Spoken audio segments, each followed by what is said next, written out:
হজরত সাল্লাল্লাহু আলাইহি ওয়াসাল্লাম ও মুসলমানদের মক্কা থেকে মদিনায় হিজরতের ঘটনা। আল্লাহ রাসূল সাল্লাল্লাহু আলাইহি সাল্লাম মুসলমানদেরকে মদিনায় হিজরতের অনুমতি দিলেন। মুসলিমগণ দ্রুত মদিনায় হিজরত করতে লাগলেন। আবু সালামা এবং তার স্ত্রী উম্মে সালামা সর্বপ্রথম মদিনার পথে বের হলেন, কিন্তু আবু সালামার শ্বশুর গোত্রের লোকেরা এসে উম্মে সালামাকে এবং শিশু সন্তান সালামাকে আটকে দিল। ওইদিকে আবু সালামার গোত্রের লোকেরা এসে উম্মে সালামার কাছ থেকে নিজেদের গোত্রের সন্তান দাবি করে তারাও সালামাকে ছিনিয়ে নিল। আবু সালামা কঠিন ইমানি পরীক্ষায় উত্তীর্ণ হলেন এবং স্ত্রী সন্তান ফেলে একাই মদিনায় চলে গেলেন। 1 বছর পর উম্মে সালামা তার শিশু সন্তান নিয়ে মদিনায় হিজরত করলেন।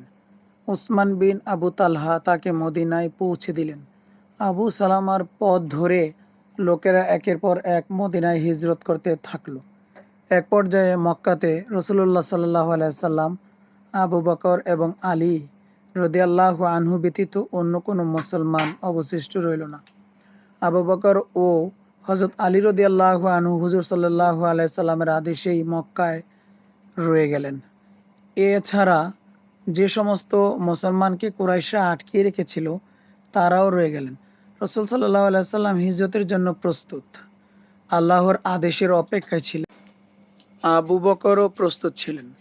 মুশরিকরা যখন দেখল রাসূল সাল্লাল্লাহু আলাইহি সাল্লাম এর সাহাবীগণ বের হয়ে যাচ্ছেন এবং সন্তান সন্ততি ও ধন সম্পদ নিয়ে মদিনায় পাড়ি জমাচ্ছেন, তখন তারা নিশ্চিত বিশ্বাস করে নিল মুসলিমগণ অচিরেই মদিনায় প্রতিষ্ঠিত হয়ে যাবেন।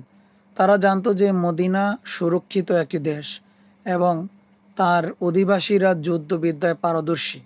অচিরেই মদিনায় মুসলমানগণ শক্তিশালী হয়ে যাবে। তাই তারা আশঙ্কা করল যে রাসূল সাল্লাল্লাহু আলাইহি সাল্লাম ও মদিনায় চলে যাবেন। সুতরাং বিষয়টি তাদের কাছে খুব বড় হয়ে দেখা দিল। তারা এই ব্যাপারে সিদ্ধান্ত নেওয়ার জন্য দারুন নাদওয়ায় একত্রিত হলো।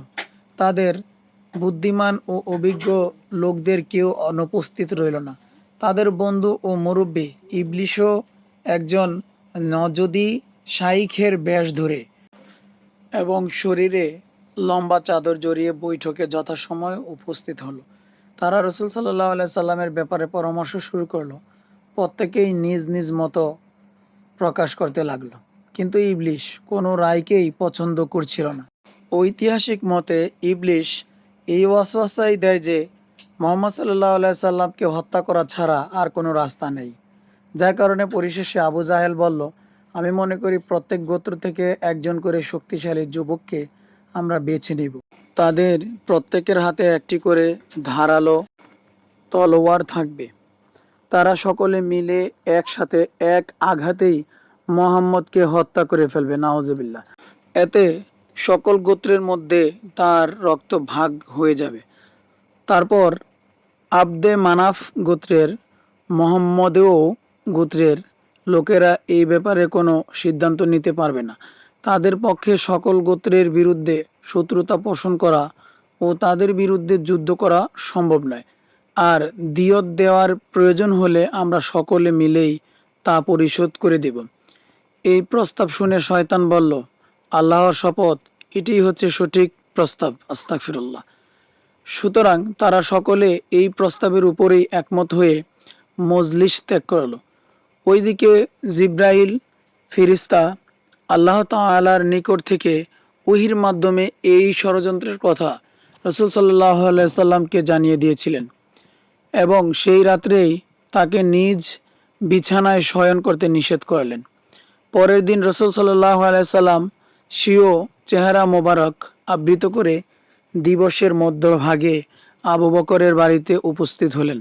অথচ তিনি এরকম সময়ে ইতিপূর্বে কখনোই আবু বকরের বাড়িতে আসতেন না।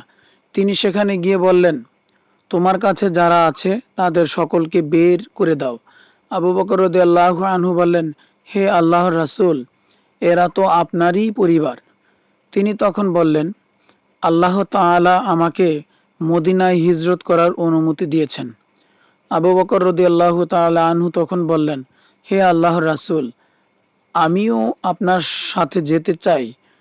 তিনি বললেন, হ্যাঁ তাই হবে।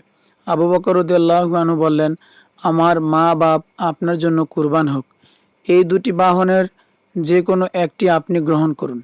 রসুল সাল্লাল্লাহু আলাইহি সাল্লাম বললেন, হ্যাঁ, তবে মূল্য পরিশোধ করেই তা গ্রহণ করব।